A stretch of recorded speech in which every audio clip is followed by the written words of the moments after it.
নমস্কাৰ ছাত্ৰসকলক স্বাগতম জনাইছোঁ আছাম টিচি ইউটিউব চেনেললৈ।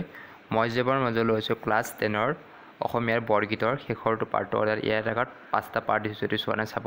এইটো হৈছে শেষৰটো পাৰ্ট। ইয়াৰ পিছত আৰু বৰগীতৰ কুৱেশ্যন এনচাৰ নিদিওঁ।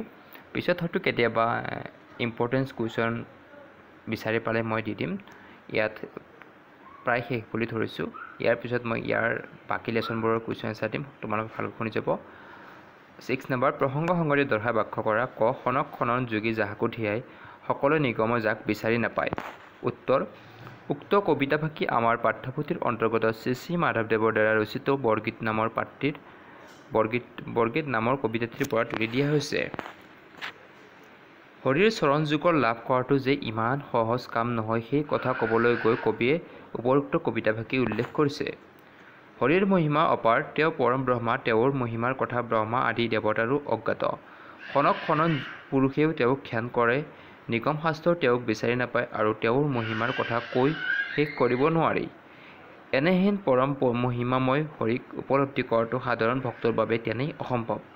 ভক্তসকলে হাজাৰ হাজাৰ বছৰ ধৰি কাতৰভাৱে হৰিক প্ৰাৰ্থনা কৰে, যাতে তেওঁ হৰিৰ চৰণ যুগলত আশ্ৰয় লাভ কৰিব পাৰে। হৰিৰ ভক্তসকলে বিশ্বাস কৰে যে হৰিৰ চৰণ যুগলত আশ্ৰয় লাভ কৰিব পাৰিলে সাংসাৰিক দুখ কষ্টৰ পৰা মুক্তি লাভ কৰিব পাৰি। হৰিৰ মহিমাময়, হৰিৰ মহিমা তত ধৰিব নোৱাৰি। খনক খনন আদি যোগী সকলে হৰিক কাতৰভাৱে প্ৰাৰ্থনা কৰিছে, যাতে তেওঁ জীৱনে মৰণে কেতিয়াও ভক্তৰ লগ নেৰে।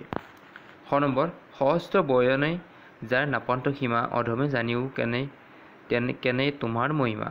উত্তৰ, উক্ত কবিতাফাঁকি আমাৰ পাঠ্যপুথিৰ অন্তৰ্গত শ্ৰী শ্ৰী মাধৱদেৱৰ দ্বাৰা ৰচিত বৰগীত নামৰ কবিতাটিৰ পৰা তুলি দিয়া হৈছে। হৰিৰ মহিমাৰ কথা ক'বলৈ গৈ কবিয়ে উক্ত গীতফাঁকি উল্লেখ কৰিছে। হৰিৰ মহিমা অপাৰ, তেওঁৰ অনন্ত মহিমাৰ কথা ব্ৰহ্মা আদি দেৱতাৰো অজ্ঞাত। যোগসিদ্ধ পুৰুষেও তেওঁক ধ্যান কৰে, নিগম শাস্ত্ৰ তেওঁক বিচাৰি নাপায়, আৰু তেওঁৰ মহিমাৰ কথা কৈও শেষ কৰিব নোৱাৰে। এনেহেন পৰম মহিমাময় হৰিক উপলব্ধি কৰাটো সাধাৰণ ভক্তৰ বাবে তেনেই অসম্ভৱ। কিছু কিছু ভক্তই বছৰ বছৰ ধৰি হিমালয়ত পৰ্বতৰ বৰফত পানীৰ তলত বছৰ বছৰ ধৰি ধ্যান কৰি থাকে হৰিৰ মহিমাক লাভ কৰিবলৈ, কিন্তু হৰিক সন্তুষ্ট কৰি তেওঁৰ মহিমাক লাভ কৰাটো সম্ভৱ নহয়। সেইবাবে ভক্ত কবি মাধৱদেৱে কৈছে যে যিসকল স্ৰষ্টাই অনন্ত ব্ৰহ্মাণ্ডৰ সৃষ্টি কৰিছে, যিগৰাকী স্ৰষ্টাই অনন্ত ব্ৰহ্মাণ্ডৰ সৃষ্টি কৰিছে, স্থিতিলয়ৰ গৰাকী, সেইগৰাকী ভগৱন্তৰ অপৰিসীম মহিমাৰ অন্ত নাই।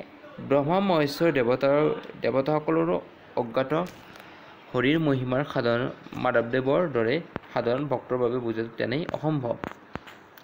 9 নম্বৰ, আতুৰ ভৈলো হৰি বিষয়ে বিকলে, কৰি উদ্ধাৰ মোক চৰণ কমলে।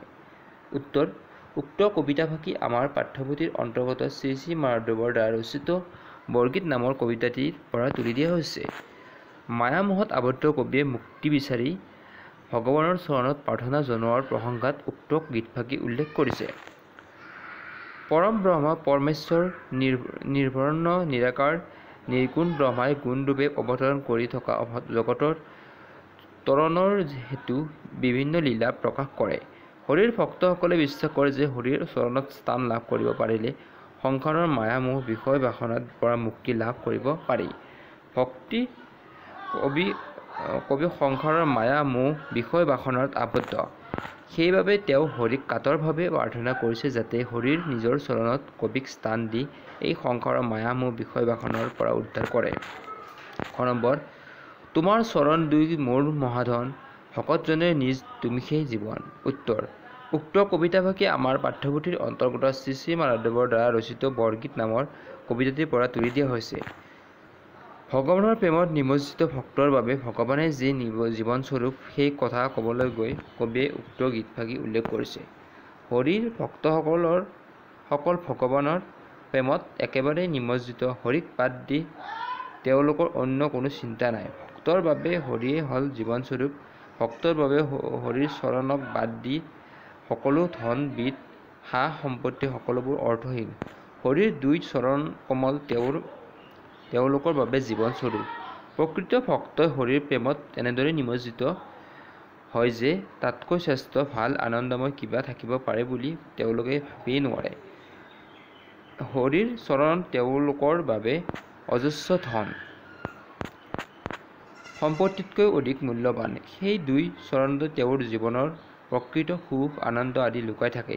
সেইবাবে ভক্তসকলে হৰিৰ প্ৰেমত আপোন পাহৰা হৈ তেওঁকেই জীৱনৰ প্ৰকৃত সম্পদ বুলি ধৰি লয়।